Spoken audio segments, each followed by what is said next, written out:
Hi friends, welcome to our channel my lifestyle and cooking. First time பார்க்குறீங்கன்னா subscribe பண்ணிவிட்டு பாருங்கள் friends. நம்ம இன்றைக்கி கோதுமை மாவு வச்சு ஒரு ஹெல்த்தியான ஒரு ரெசிபி தான் பார்க்க போகிறோம். இது பிரேக்ஃபாஸ்ட்டாவோ இல்லைனா லஞ்சாவோ டின்னராகவோ சாப்பிட்றதுக்கு ரொம்ப சூப்பராக இருக்கும். சைடிஷ் எதுவுமே வேண்டாம், அப்படியே சாப்பிட்லாம். ஸ்கூலுக்கு எப்போவுமே லஞ்சுக்கு சாதம் கட்டி கொடுக்காம இந்த மாதிரி ஒருக்கா செஞ்சு கொடுத்து பாருங்கள். கேஜி பிள்ளைங்க கூட ரொம்ப விரும்பி சாப்பிடுவாங்க. வாங்க அதை எப்படி பண்ணலான்னு பார்க்கலாம். இது செய்கிறதுக்கு ஸ்டவ்வில் ஒரு கடாய் ஒன்று எடுத்து வச்சுருக்கிறேன். இதில் ஒரு அரை டேபிள் ஸ்பூன் போல் எண்ணெய் சேர்த்துக்கலாம். எண்ணெய் நல்லா சூடானதுக்கு அப்புறமா அரை டீஸ்பூன் போல் கடுகு சேர்த்துக்கலாம். கடுகு இந்த மாதிரி நல்லா பொரிஞ்சதுக்கு அப்புறமா கொஞ்சமாக கருவேப்பிலை சேர்த்துக்கலாம். இது கூடவே பெரிய சைஸில் ஒரு 2 வெங்காயம் எடுத்து இந்த மாதிரி சின்னதாக கட் பண்ணி எடுத்துருக்கிறேன். இதையும் நம்ம நல்லா வதக்கி எடுத்துக்கலாம். வெங்காயம்லாம் நமக்கு நல்லா வதங்கி கொஞ்சம் சாஃப்டாகி வரணும். வெங்காயம் வதங்கிட்டு இருக்கும்போதே இதில் ஒரு பச்சை மிளகாய் சின்னதாக கட் பண்ணி சேர்த்துருக்கிறேன். நீங்கள் உங்கள் காரத்துக்கு தக்கன கூட்டியோ குறைச்சோ சேர்த்துக்கலாம். வெங்காயம் இந்த மாதிரி நல்லா வதங்கி வந்ததுக்கு அப்புறமா இதில் ஒரு தக்காளி பழம் இந்த மாதிரி கட் பண்ணி சேர்த்துருக்கிறேன். தக்காளி பழமும் நம்ம வதக்கி எடுத்துக்கலாம். ரொம்ப வதங்கணும் வேண்டாம், லைட்டாக சாஃப்டாகி வந்தாலே போதும். இந்த மாதிரி வதங்கி வந்ததும் இது கூடவே 1 கப் போல் முட்டைக்கோஸ் சின்னதாக கட் பண்ணி சேர்த்துருக்கிறேன். நீங்கள் இதில் வேறு எந்த வெஜிடபிள் வேணாலும் சேர்த்துக்கலாம். கேரட் துருவி சேர்த்துக்கலாம், பீன்ஸ், கேப்சிகம் சொல்லி எது வேணாலும் நீங்கள் சேர்த்துக்கலாம்.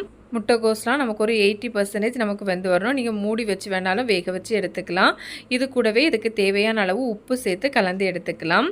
இப்போ பார்த்தீங்கன்னா தெரியும், இது போல் நம்ம வதக்கி எடுத்ததுக்கப்புறமா ஃப்ளேமை சிம்மில் வச்சுக்கோங்க. இது கூடவே அரை டீஸ்பூன் அளவுக்கு வத்தல் பொடி சேர்த்துக்கலாம். நீங்கள் இதெல்லாம் உங்கள் காரத்துக்கு தக்கன சேர்த்துக்கலாம். கூடவே 1 டீஸ்பூன் போல் சிக்கன் மசாலா சேர்த்துருக்கிறேன். நீங்கள் சிக்கன் மசாலா வேண்டாம்னு நினச்சிங்கன்னா கரம் மசாலா கூட சேர்த்துக்கலாம். சேர்த்து அந்த மசாலாவோட பச்சை வாசனை போகிறது வரையும் சிம்மில் வச்சு வதக்கி எடுத்துக்கோங்க. அடுத்ததாக இது கூடவே 3 முட்டை சேர்த்து நம்ம வரட்டி எடுத்துக்கலாம். முட்டை வேண்டாம்னு நினச்சிங்கன்னா அதுக்கு பதிலாக பன்னீர் கூட நீங்கள் சேர்த்துக்கலாம். பன்னீரை நல்லா உதிர்த்துட்டு நீங்கள் சேர்த்து இந்த மாதிரி ரெடி பண்ணி எடுத்துக்கோங்க.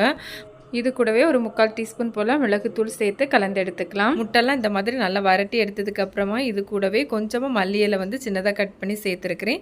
சேர்த்து ஜஸ்ட் ஒருக்கா கலந்து எடுத்துட்டா போதும்.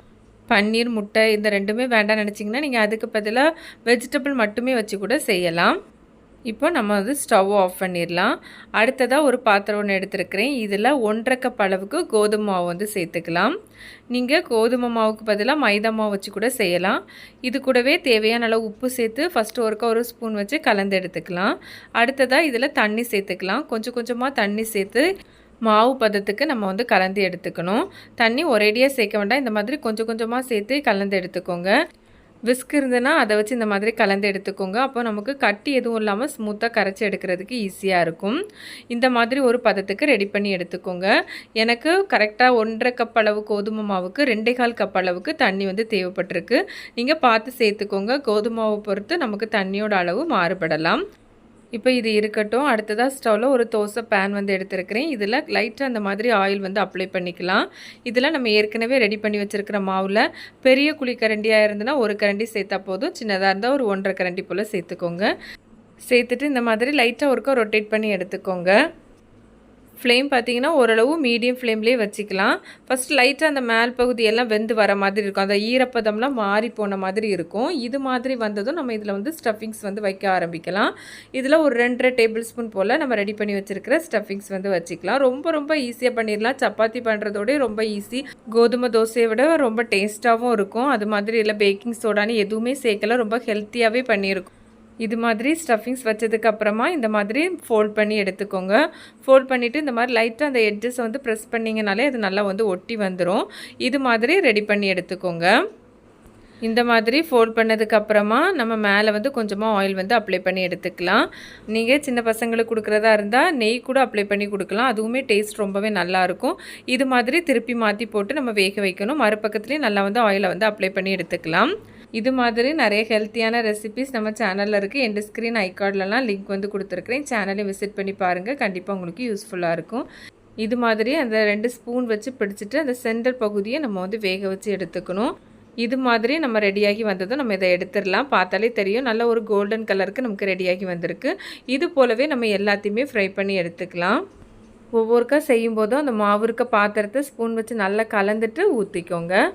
அது மாதிரி ஃப்ளேமை ரொம்ப ஹை ஃப்ளேமில் வைக்காமல் மீடியம் ஃப்ளேம்லேயே வச்சு செஞ்சு எடுத்துக்கோங்க. இது போலவே நான் எல்லாத்தையுமே ரெடி பண்ணி எடுத்துருக்கிறேன். பார்த்தாலே தெரியும் எந்த அளவு சாஃப்டாக இருக்குதுன்னு. ரொம்ப ரொம்ப சாஃப்டாக இருக்கும்.